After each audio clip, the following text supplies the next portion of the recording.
28, 32번입니다. 양전자 지금 반층 촬영, 자, PET라고 하는데요. 자, 이건 세포의 대사량 등 인체에 대한 정보를 확인하기 위해 자, 몸속에다가 그 특정 물질을 주입하여 집어넣어서 그 물질의 분포를 영상화하는 기술입니다. 자, 그러면 그 밑에 이때 대사량이란 몸속 세포가 생명 유지를 위해 필요로 하는 에너지의 총량을 우리 뭐라 한대요? 대사량이라고 한대요.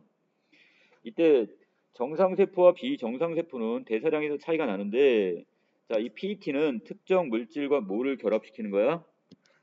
비정상세포. 자, 이게 반응을 이용해서 이들의 분포를 확인할 수가 있다고 했습니다.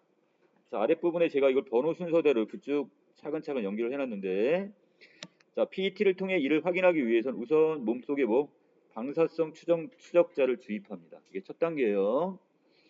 자, 일반적으로 PET에 사용되는 이 방사성 추적자는 방사성 동위원소를 결합한 포도당 성분의 특정 물질로 이루어져 있습니다. 자, 방사성 추적자라고 했으니까 방사성 동위원소를 결합한 포도당 성분 이걸 여기다 집어넣게 된단 말이야.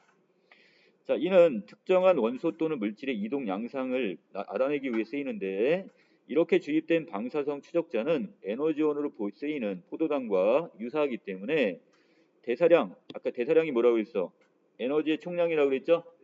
자, 이것이 높아서 많은 에너지원을 필요로 하는 비정상 세포에 다량 흡수가 됩니다. 자, 그래서 이 추적자들이 어디로 흡수가 됐다고요? 비정상 세포에 흡수가 돼 버렸어요. 그런데 자, 다음 단계 세포 안으로 흡수된 방사성 추적자는 일반 포도당과 달리 세포의 에너지원으로 사용되지 않고 일정 시간 동안 세포 안에 그냥 그대로 머물게 됩니다. 그래서 이게 지금 여기 있는 비정상 세포와 여기 있는 이 추적자 이것들이 결합을 해가지고서 이게 에너지원으로 쓰이는 게 아니라 그냥 이것이 그대로 머무른단 말이에요 지금. 그럼 이거를 측정해 내면 되는 거겠죠? 자, 그래서 밑에 세포 내에 축적된 방사성 추적자의 방사성 동위 원소는 붕괴되면서 양전자를 방출을 합니다. 양전자를 방출하고 자, 이때 방출된 양전자는 몸속에 자, 다섯 번째 단계 전자와 다시 결합을 해요. 소멸이 됩니다. 전자와 결합. 자, 양전자 먼저 방출 그리고 전자와 결합. 이때 두 입자의 질량이 바로 뭐로 바뀐다? 에너지로 바뀌게 되는 겁니다. 자, 이 에너지는 180도 각도를 이루는 한 쌍의 감마선으로 방출되어 몸 밖으로 나오게 돼요. 자, 몇 도? 180도면 결국 직선이겠네요. 맞아요? 자, 몸 밖으로 나온 감마선은 자, 8단계, 여덟 번째 PET 스캐너를 통해 검출이 됩니다. 자, 그럼 PET 스캐너가 하는 역할은 뭘 검출하는 거야? 바로 이렇게 방출이 된 감마선 이거를 검출하는 역할을 하게 되는 거죠. 이해됩니까? 자, 이 PET 스캐너는 수많은 검출기가 검사 대상을 원형으로 둘러싸고 있는 구조로 되어 있어요. 자, 180도로 방출된 한 쌍의 감마선은 각각의 진행 방향에 있는 검출기에 도달하게 되죠. 직선으로 뻗어나갑니다. 양쪽으로. 자, 이때 한 쌍의 감마선이 도달한 검출기 두 지점을 잇는 직선을 우리는 뭐라 한다? 자, 이것을 동시 검출 응답선이다 이렇게 얘기를 합니다. 자, 그리고 그 밑에 줄 감마선의 방출 지점은 이 선의 어느 한 점에 있다고 할 수가 있을 겁니다. 방출 지점은 이 선을 연결하면 이것이 어디에서부터 그 시작이 된 점에서부터 어떤 점에서 시작이 됐으면 여기에서부터 이렇게 또는 이런 식으로 뻗쳐있을 테니까 바로 이 지점이 생긴다는 얘기겠죠. 여기 맞아요? 하나의 점에서 시작이 됐단 말이야. 그런데 한 쌍의 감마선이 각각의 검출기에 도달한 시간에는 약간 미세한 차이가 발생하게 되는데 이는 몸의 어느 지점에서 감마선이 방출되었는지에 따라 이 검출기까지의 거리가 달라지기 때문에 그래요. 살짝 어떤 거리의 차이가 있다 이런 얘기입니다. 자, 감마선이 PET 영상의 유효한 성분이 되기 위해서는 한 지점에서 방출된 한 쌍의 감마선이 PET 스캐너의 검출기로 동시에 도달해야 하는데 이 경우를 우리는 뭐라고 하고요? 자, 이걸 동시계수다 이렇게 얘기해요. 하지만 한 쌍의 감마선이 완전히 동시에 도달하는 경우는 현실적으로 불가능해요. 왜? 아까 위에서 얘기했죠? 어떤 특정한 지점에서 출발한 이 감마선이 검출기까지 오는 거리가 조금씩 약간의 차이가 있을 거란 말이야. 그렇기 때문에 기억처럼 현실적으로 동시에 도달하는 경우는 불가능하게 되는 거죠. 아주 미세한 차이는 있을 거예요. 자, 이 PET 스캐너는 동시 개수로 인정할 수 있는 최대 시간폭인 동시 개수 시간폭을 설정을 하고 동시 개수 시간폭 안에 들어온 경우를 유효한 성분으로 간주를 합니다. 간주하다 그렇게 성분으로 보거나 여기게 되는 거죠. 자, 그래서 시간폭을 아주 짧은 시간이지만 요 안에 시간 뭐 예를 들어서 이런 거죠.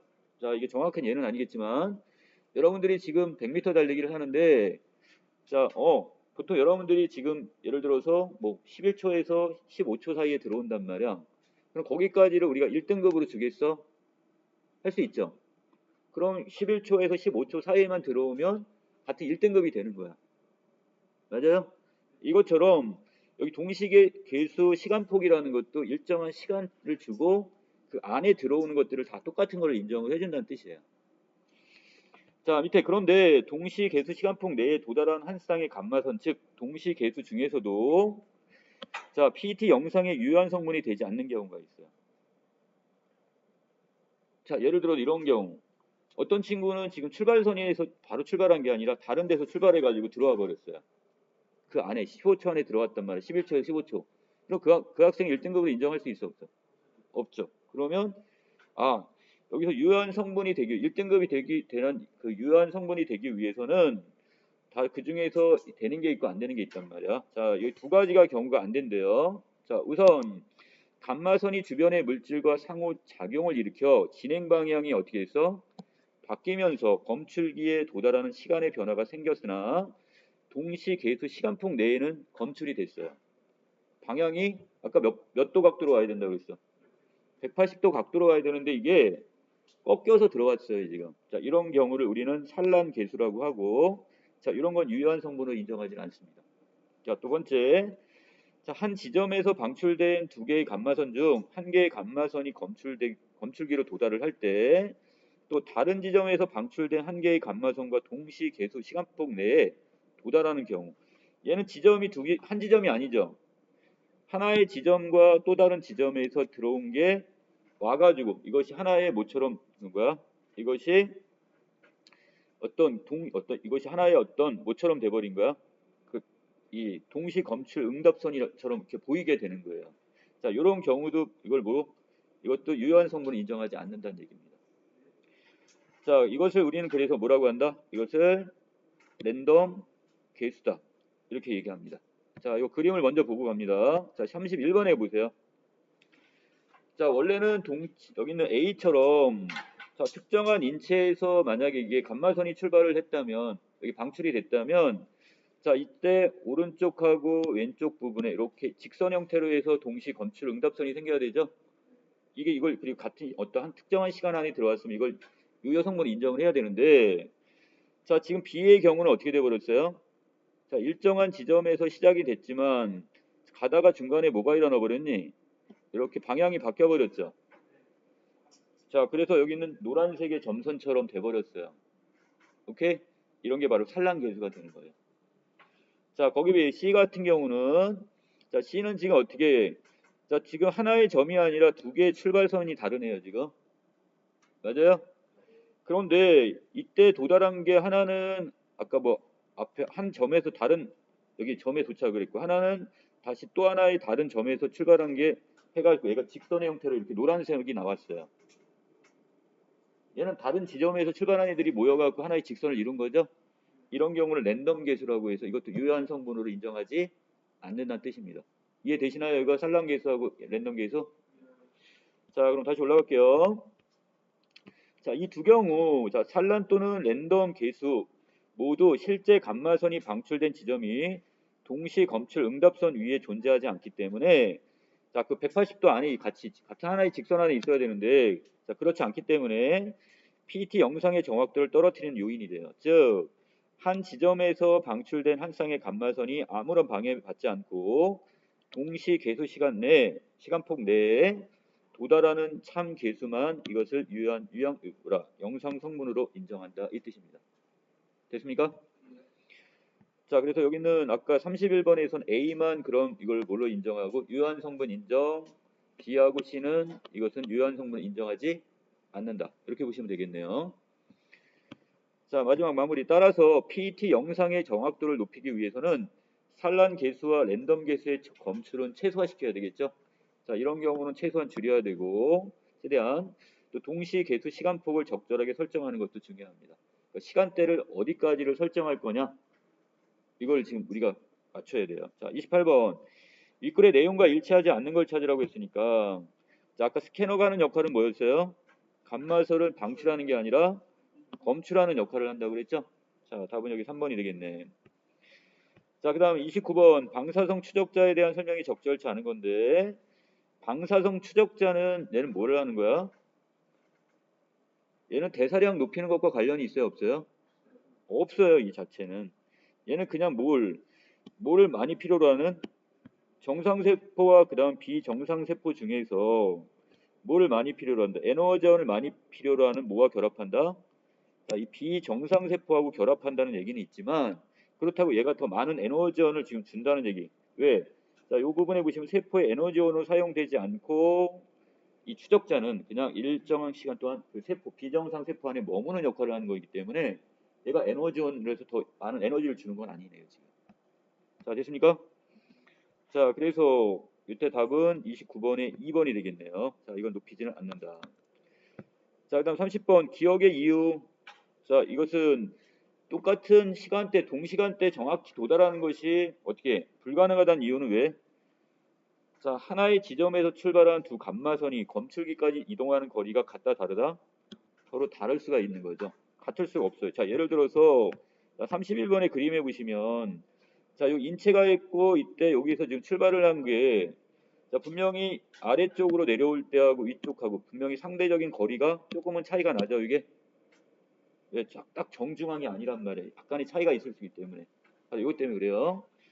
자, 그 다음에 31번 갑니다. 적절치 않은 걸 찾으라고 했으니까 자, 동시 개수 시간폭을 12 나노세크 요 정도로 줬나 봐요, 지금.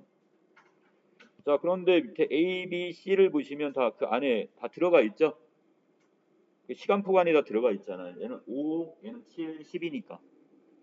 맞아요?